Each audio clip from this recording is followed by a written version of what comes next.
Guys, kita baru aja selesai live reaction dan as you can see di layar kelihatan hasil dari game pertama ini. Indiana berhasil mencuri satu game lewat game yang begitu dramatis. Lu bisa bayangin ya. Kita short reaction aja karena ini begitu selesai gamenya gue langsung record episode ini untuk kasih short reaction karena gue begitu shock ya. Gue yakin banyak yang shock juga, banyak yang happy juga. Tadi live stream pas awal-awal masih sepi, lama-lama bem 400 orang mau melihat gue tantrum.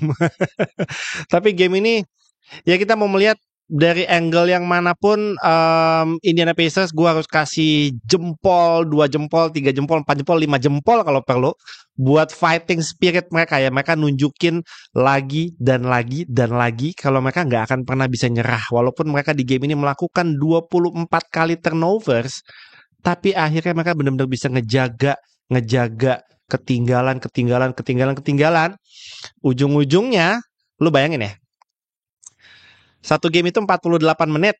48 menit dan OKC itu unggul di game ini selama 47 menit 59 detik. 47 menit 59 detik mereka unggul. Baru 1 detik terakhir kejeder.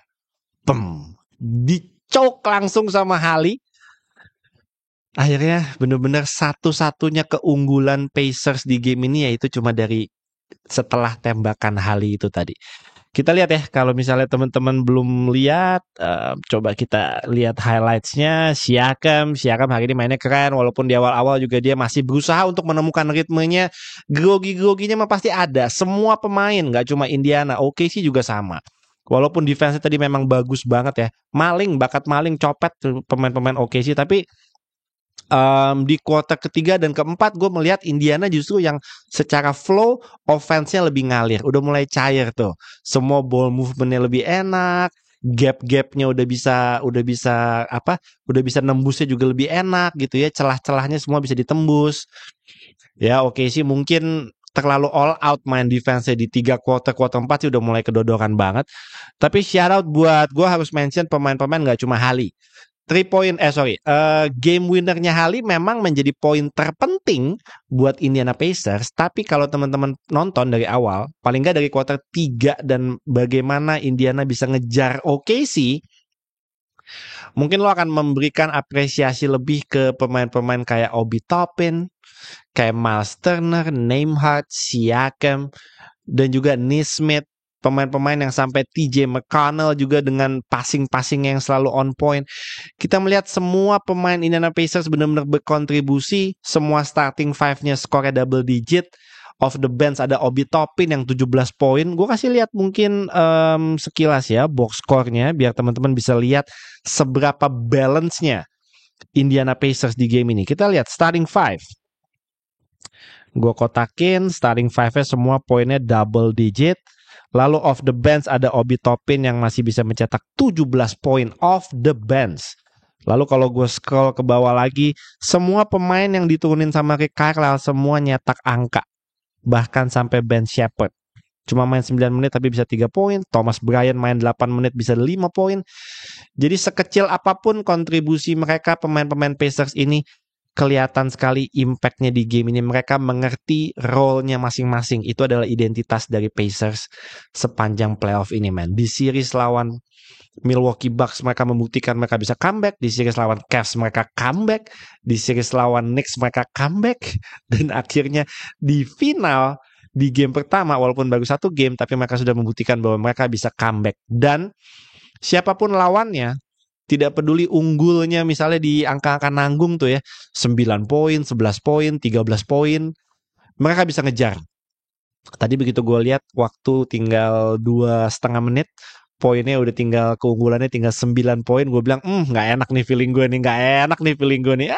Tiba-tiba Obi Toppin masuk 3 poinnya, Miles Turner tiba-tiba sidestep 3 poinnya, bank shot masuk, ajaib-ajaib deh pokoknya Indiana. Tapi overall OKC memang secara keseluruhan kalau dilihat dari game tadi, if you look at the team stats, gue lagi pakai ESPN, di game ini. Kalau secara akurasi tembakan memang Indiana Pacers akurasi tembakannya lebih bagus di game ini 47,6%, sementara OKC di bawah 40%. Walaupun angka yang menonjol memang tadi ada di turnover-nya ya. Turnover-nya Indiana tinggi sekali. Bayangin kalau Indiana turnover-nya nggak setinggi itu, mungkin udah unggul dari udah unggul dari tadi. Dan bayangin kalau Ludort yang tadi ada satu stretches beberapa possession Ludort 3 point berturut-turut tiga kali kalau nggak salah. Kalau 3 pointnya satu pun nggak ada yang masuk, mungkin OKC juga udah ketinggalan dari tadi. Tapi anyway, this is the NBA Finals. Kita coba kasih lihat 3 point Hali yang sudah bukan hal baru buat Hali. Let's see. Ini apa nih? Tinggal disisain 0,3 detik. Gila, ini dari berbagai angle dan kita lihat reaksi penonton yang sangat-sangat shock ya. Penonton OKC semua langsung terdiam, gila. Gue mau kasih lihat suaranya. Gila.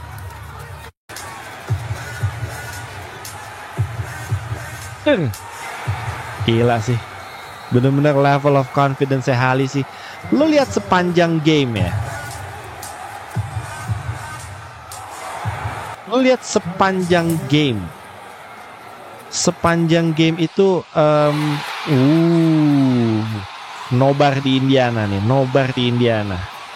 Gila. You like to keep it dramatic. Gila, komen pertanyaan langsung gitu. Why do you like to keep it dramatic, Hali?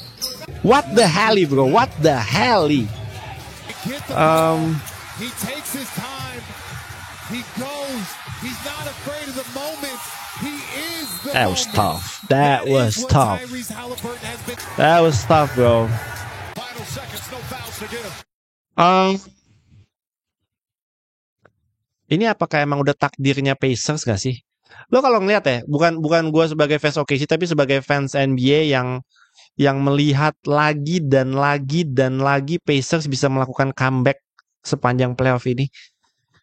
Lo melihat bahwa kadang gue sudah di posisi yang ini tuh kayaknya udah takdir deh. Kayaknya emang Pacers yang harus juara gitu. Karena mereka melakukan lagi dan lagi hal-hal yang menjadi apa ya? resep sebuah tim yang sangat layak untuk menjadi juara gitu loh. Benar-benar the chemistry, mental sudah teruji, fighting spiritnya luar biasa. Mereka main dengan under control, terutama di momen-momen ketika mereka mau comeback itu benar-benar very very under control. Kayaknya benar-benar udah destiny gitu ya. Apa sih destiny bahasa Indonesianya? Kayak udah takdir gitu loh. Gue udah sampai di posisi sekarang yang apalagi ini barusan kejadian kayak tadi, gue udah di posisi yang kayak ini kayaknya udah takdir deh. Oke sih udah melakukan berbagai hal yang luar biasa di game ini. Tapi gue kemarin ngomong ya.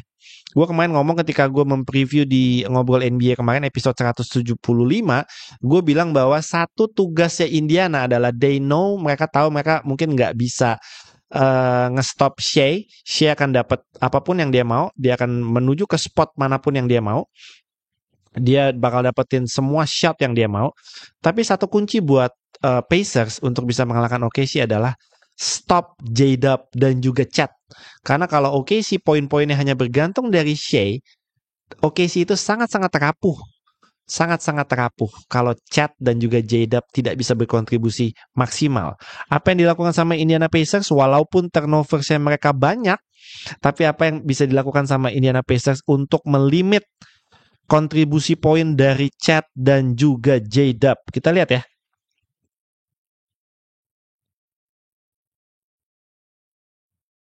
Oke. Salah satunya Chat. Ya, nggak kelihatan di layar Bentar. Poinnya mana sih kalau ini? Bentar ya. Oh, ini. Oke. Chat itu poinnya hanya 6.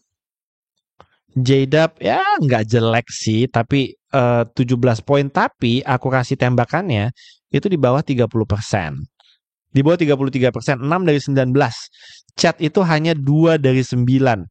Jadi pekerjaan rumahnya Indiana Pacers, pemain-pemainnya di lapangan dan juga game plan dari Carlisle menurut gue berhasil untuk bisa melimit produktivitas dari J-Dub dan juga Chat.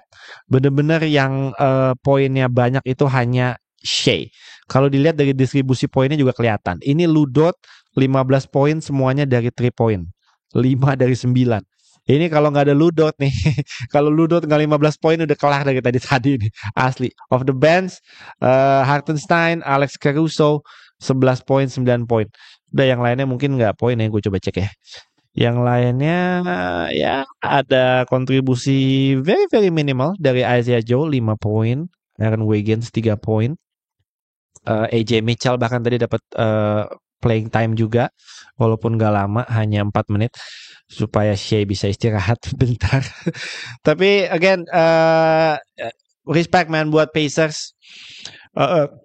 Fans-fansnya semua yang benar-benar nonton di game tadi pasti puas banget melihat bagaimana tim kesayangan kalian bisa melakukan comeback dan benar-benar unggul hanya 1 kali di game ini, dan keunggulannya itu berubah menjadi game winner sekaligus poin paling penting buat Tyrese Haliburton. Tadi ada yang bilang ke gue, Koiril kenapa sih Hali sepanjang game kayaknya pasif gitu, susah banget mau nembak gimana-gimana, tapi pas akhir momen-momen penting dia selalu bisa take over. Bukan yang pertama kali toh. Di lawan Knicks juga begitu, di lawan Cavs juga begitu, di lawan Bucks juga begitu. Jadi bukan pertama kali dan bukan hal yang baru buat Hali. Dia tahu when the time comes, ketika waktunya datang. Gue balik lagi ke takdir, bro. Gue mau bahas sampai sedetail apapun, gue kayaknya merasa ini udah takdir, bro. Kayaknya emang udah takdirnya Pacers angkat piala. Kalau ngelihat ya, bukannya kayak yang masa kayak gitu aja udah nyerah sih, baru juga game 1. Enggak, bukan ngelihat itu. Gue tahu ini series yang masih akan terus berjalan. It's just one game. Tapi kenapa gue bisa ngomong takdir? Karena kejadian ini sudah berulang-ulang, bro. Dan ini terjadi di setiap series loh. Bucks kena, Knicks kena, Cavs kena, sekarang OKC kena. Kejadian berulang-ulang itu tuh yang membuat gue yang langsung ini takdir, bro. Kayaknya takdir gak sih gitu. Bukan berarti gue yang kayak udahlah Pacers juara. Enggak, cuma kayaknya it happens again and again and again and again. Well, anyway, itu short reaction dari gue. Ini video cuma 12 menit, so we keep it simple. Shout out buat semua pemain Pacers yang tadi udah gue sebutkan. Dan Rick Carlisle. Game 1 selalu menjadi game yang banyak pemain yang grogi. Aku kasih tembakan mungkin agak sedikit down, rendah. Tapi Pacers bisa nembak 47 sekian %. Mereka bisa tetap tenang. Mereka nggak nyerah. Itu fighting spiritnya sih yang gue akui sangat-sangat luar biasa dari pemain-pemain Pacers. Mereka tetap tenang, play under control, nggak gerasak gerusuk, nggak down mentalnya.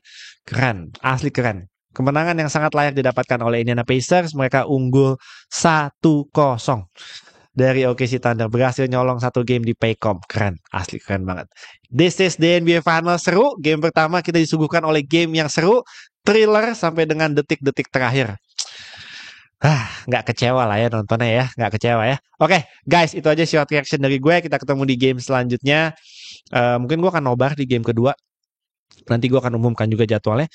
Dan di game-game selanjutnya pasti kita akan coba bikin short reaction seperti ini biar langsung bisa tayang setelah gamenya selesai. Thank you guys for watching. Congrats Indiana unggul 1-0 atas Oklahoma City Thunder. I'll see you guys on the next episode. I'm out.